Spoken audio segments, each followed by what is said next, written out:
This rare woodland in Benin is one of the last of its kind. The Hlanzoun swamp forest in the West African country is home to unrivaled flora and fauna. Ecologists are keeping close watch on this area, accessible only by canoe. Listen, you can hear the call of the hornbill. The hornbill is a large bird with a big beak. It's a bit like the African cousin of the toucan. They are an omnivorous species. They eat insects and fruit.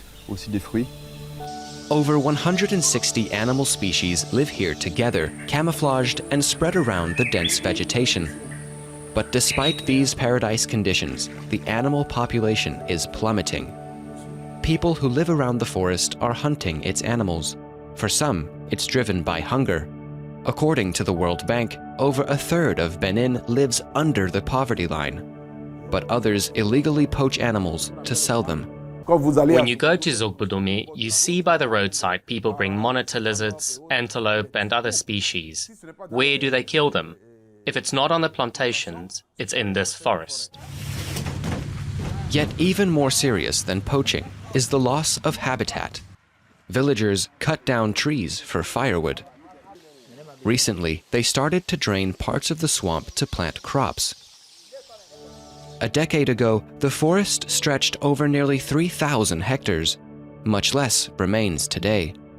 It turns out that of these 2,945 hectares, we estimate that the remaining forest space covers 500 to 600 hectares, more or less. Forest defenders say the government must provide incentives so inhabitants use their environment more sustainably.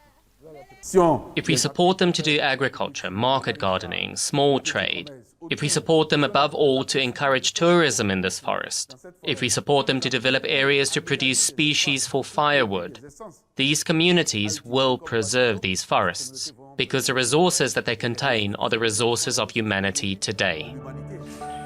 Meanwhile, the remaining animals have grown cautious of humans. It's becoming harder to spot the remarkable species that call the Hlanzoun forest home.